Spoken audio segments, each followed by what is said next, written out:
Well, joining me now in Lisbon is Ghoncheh Tazmini, the author of the book Revolution and Reform in Russia and Iran. She's also an associate member of the Center for Iranian Studies at SOAS University in London. Simon Mabon is a research fellow at the Foreign Policy Center and an international relations lecturer at Lancaster University. And in Washington, D.C., is law professor and former U.S. Marine Dave Jonas. He served as the Pentagon's nuclear non-proliferation planner under the Bush administration. Good to have you all on the program. Simon Mabon, let's start with you. Did the Europeans let down the UK, or has the UK let down the Europeans by deciding to go all in with the US when it comes to patrolling the Gulf? I think it depends who asks the question. If it's the Europeans asking the question about why the British joined the US and went all in, as you say, then they certainly feel let down. But then if the British are saying, well, why didn't you put up a stronger fight to keep the nuclear deal alive, then they have every right to feel let down. I think in reality, we're seeing that this has been a failure of politics and a failure of diplomacy to get the deal saved for those who wanted to save it, and for a coalition to be built to actually address the Iranian crisis in a responsible way. Instead, we see the emergence of two contrasting camps that have got deep-seated grievances against each other. Dave Jonas, is this a massive win for the Trump administration? When the Germans and others are hesitant and they still have faith in the nuclear deal and they don't want to be seen as taking sides, that the UK makes such a strong pivot towards the US position? Is it a win? It's hard to categorize either as a win or a lose, but I do get kind of amused when people talk about how this agreement is something that is sort of like the Rock of Gibraltar. Like, how could it possibly have been disrupted, when all it really is or was a handshake? It's not a treaty in any legal sense of the word. And so when a new administration comes in, like the Trump administration, it should surprise no one that the policy changes and the U.S. pulled out. After all, President Trump ran on the promise of saying that the deal was the worst deal ever and that he would pull us out of it. He's done just that. Now, whether the UK chooses to pull out based on what happens and what has been happening is something we're going to have to wait to see. If I had to make a prediction, I believe that they will. Right. Ghoncheh Tazmini, so we've seen this tit-for-tat action taking place in the Strait of Hormuz and in the Gulf. Does it make a big difference to the Iranians when they see the United Kingdom joining the Americans in patrolling the strait? I don't think it makes a big difference. After all, the UK and Iran have been engaged in this tit-for-tat with the Grace 1 and then the Stena Impero. So it's not like it's out of the blue. If you contextualize it, this is a geopolitical dispute, and another layer to it, as we've seen, is not surprising. Right. And when Dominic Raab says our approach to Iran hasn't changed, we remain committed to working with Iran and our international partners to de-escalate the situation and maintain the nuclear deal. So he's saying that and still patrolling with the US in the Strait of Hormuz. Does that encourage you that the UK can kind of play both sides in a way? I don't think the UK is playing both sides. I think it's simply making a statement about upholding the principles of freedom of navigation. I think that this isn't any form of military alignment. This is no coalition of the willing, even though it might seem that way, or even though that is the message that perhaps the US wants to get across to Iran. Yeah, as we try to understand, Simon, British intentions here, is it something as simple as the UK wants to get a good bilateral trade deal after Brexit under Boris Johnson, so geopolitically, in terms of foreign policy, it's going to do whatever it can to play nice with Trump? I think there's probably a range of factors going into British calculations right now, and Brexit obviously is front and center. I think that's one of the reasons why there's been this fractious relationship with Europe, and why there's been a bit of a schism over the European stance towards the nuclear deal. Although I should add that Britain worked incredibly hard to get the deal off the ground and worked incredibly hard to make the deal happen. So there seems to be a slight dissonance there, I think. But there's little doubt that Boris Johnson and his team are obviously very concerned about what will happen if and when the UK leaves the European Union. And it's working incredibly hard to get these bilateral trade deals with the United States, with China, with India, with Australia, and with a range of other countries. And in many cases, that may come with the expectation that London will kowtow to Washington's foreign policy. And we could well see this on the Iranian case, even though that puts British foreign policy at odds with its previous incarnation and with longer standing commitments to diplomacy and to a nuclear deal. Dave Jonas, as they look at this in the war room, in the Pentagon or in the White House or the State Department, and the Iranians seize another tanker, right? When we look at the fact that 1/5 of the world's oil goes through the Strait of Hormuz, and we contextualize it with the sanctions and the crumbling deal and the proxy battles elsewhere in the region, do they freak out when there's news that another tanker has been seized, or do they see it as just a natural consequence of a tricky period? That's a great question. I don't think there's any question about the Pentagon freaking out. I think that they've come to expect Iran to take hostile actions violative of international law, as we see from their active support for terrorism, their missile activity, and the fact that they're willing to breach the Iran nuclear deal, which they are still a party to. People talk about the U.S. breaking the deal, but the U.S. withdrew from the deal lawfully. Again, it wasn't a legally binding agreement, but they withdrew properly. Iran is still in the deal, and yet they're exceeding the enrichment limits allowed. I think from a military standpoint, what is the most interesting development that we have seen is this discussion of China now proposing to escort ships through the Gulf to join essentially a coalition of the U.S. and the U.K., and perhaps others will join, recognizing the importance of allowing the oil through that vital strait. Yeah, well, I'm also reading the Israelis are in on it. Times of Israel reporting, Foreign Minister Israel Katz saying that Israel was involved in the U.S.-led naval mission to provide maritime security. That, I mean, you just add to the Israelis to this, and this can never be good, can it, Dave? Well, when you talk about the Israelis, as I understand, the Israeli offer is not to provide actual military support in terms of military assets such as troops and ships, but rather intelligence support. Right, but in a dispute with the Iranians, when you inject the Israelis into the mix, and I'm using Katz's own words, he says they were assisting the mission with intelligence and other unspecified fields, right? So you add the Israeli army or even the Mossad to this can't help. Well, it should put Iran on notice that they're playing with fire.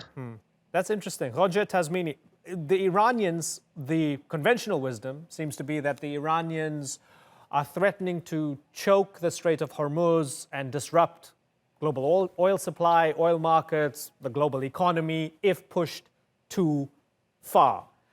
Is that essentially what the Iranians are doing? I think that's highly speculative and also an exaggeration of what's happening. All of these different discussions about drones or surveillance planes or mines or super tankers, I mean, all of these or this building up of different allies in the Strait of Hormuz, this is part of Trump's maximum pressure campaign after all. So it's not a surprise if he resorts to measures such as he did a few days ago, which was to sanction the Iranian foreign minister. It just shows that they are running out of strategies, approaches within the rubric of this maximum pressure campaign. So they are going to up the ante, and this seems to me to be a very taunting and provocative headline.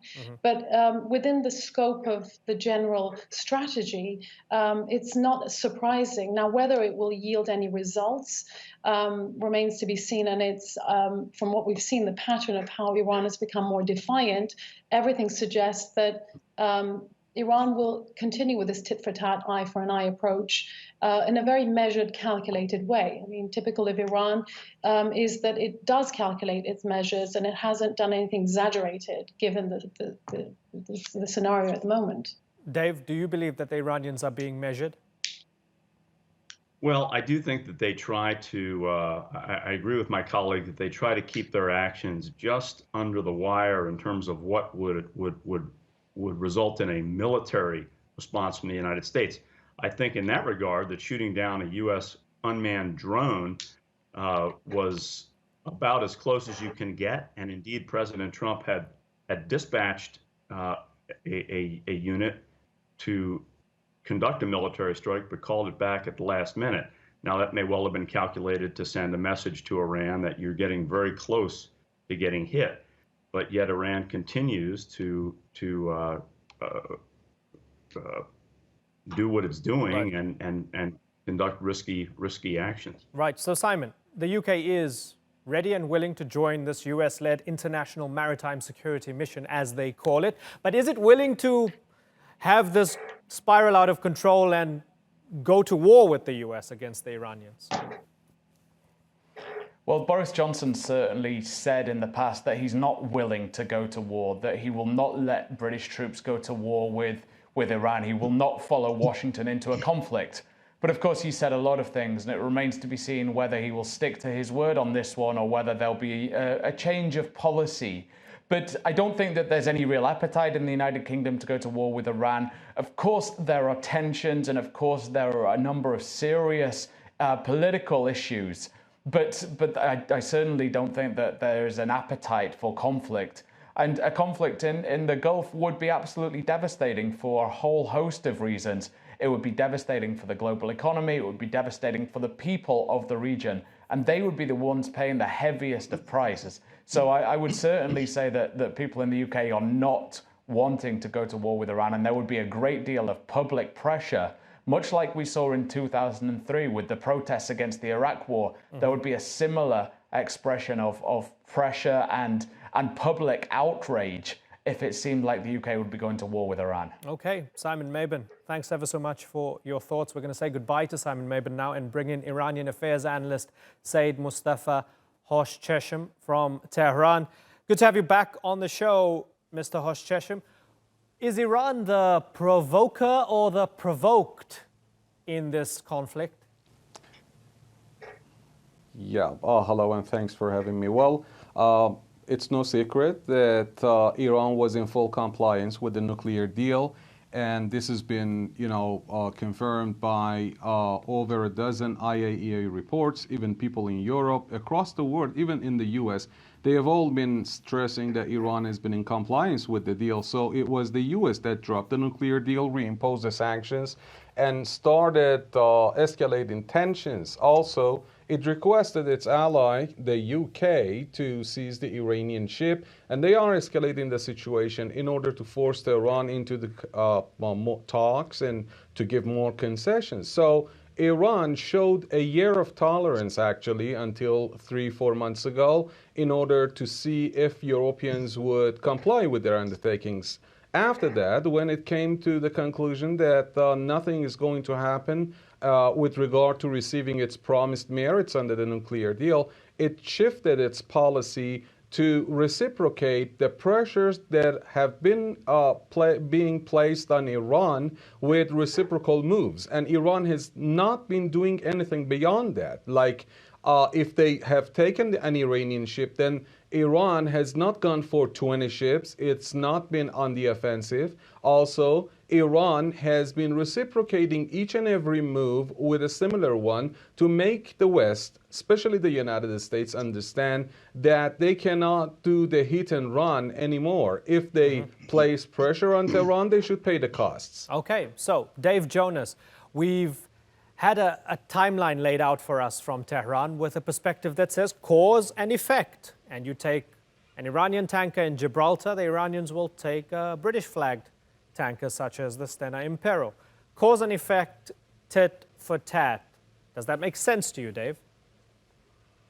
Not exactly, because Iran plays on a number of fields and in a number of ways. They continue with terrorist actions.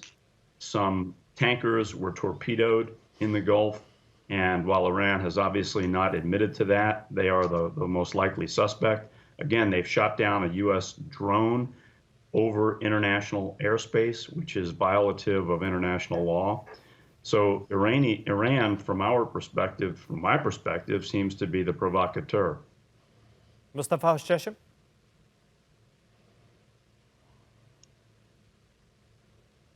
No, of course not. If you just pay attention to the words that my colleague used, he said he first accused Iran of being behind such attacks, but then he said Iran is a suspect. So we come to the conclusion, we all know that there has been no shred of evidence to substantiate such allegations against Iran. This could have well been a false flag operation by the Israelis, by the Americans and others in order to justify escalating tensions and their military buildup in the Persian Gulf. As we know, one of their main objectives since 2007, according to the Pentagon budget bill, has been stretching their military buildup in the Persian Gulf northwards towards the Strait of Hormuz in the hope that they could intimidate Tehran to retreat and to shrink its management control in the strait so that the U.S. could win a part or a role in managing the traffic of ships in the Strait of Hormuz.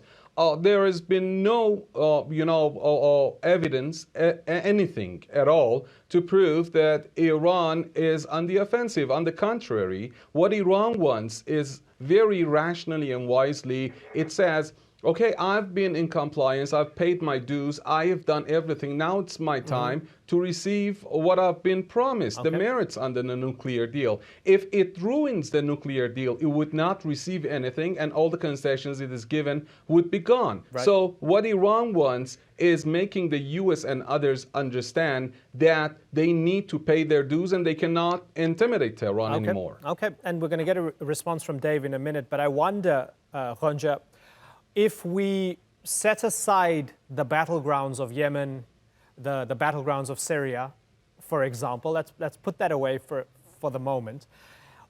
Does Iran have many options besides seizing an oil tanker here and there in the Strait of Hormuz? Does it have a lot of options to retaliate in any way if it feels cornered by the West? I think over the past 40 years, Iran has fostered deep alliance patterns throughout the region.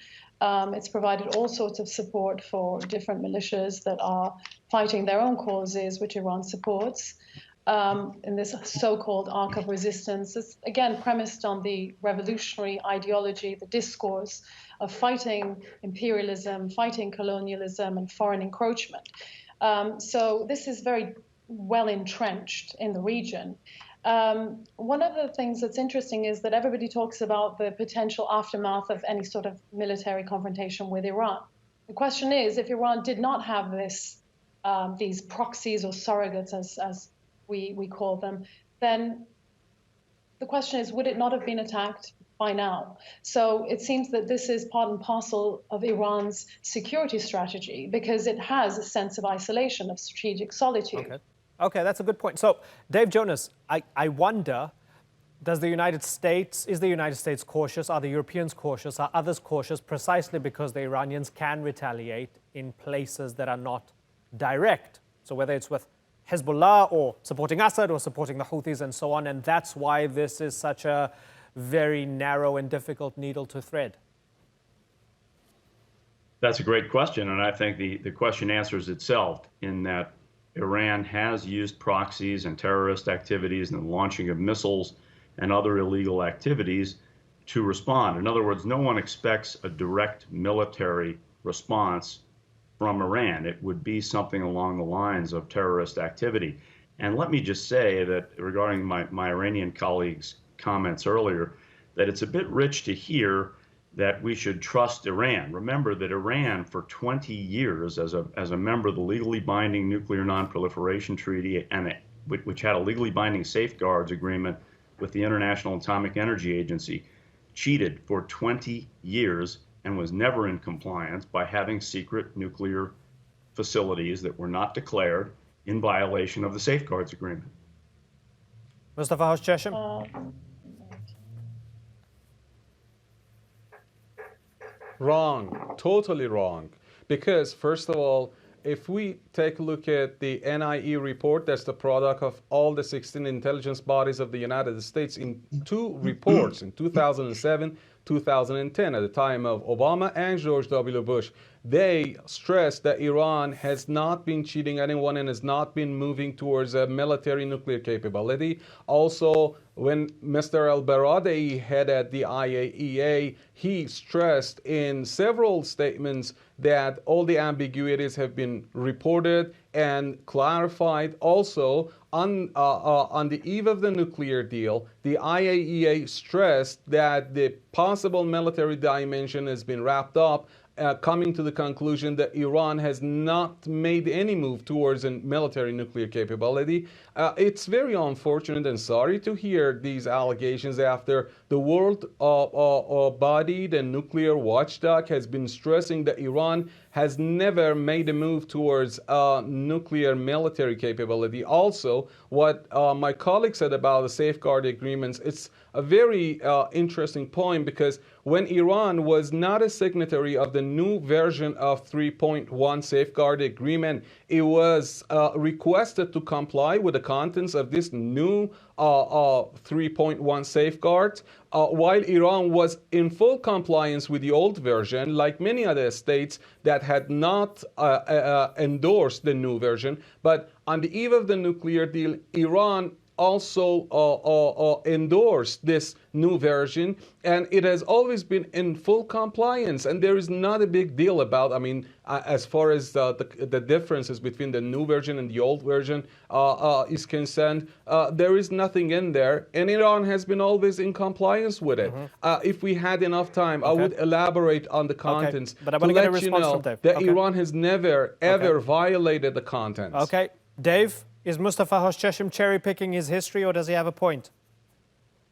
I believe he's cherry-picking, because even the International Atomic Energy Agency, which he cites often, has clearly stated that Iran never fully revealed the possible military dimensions of its nuclear program.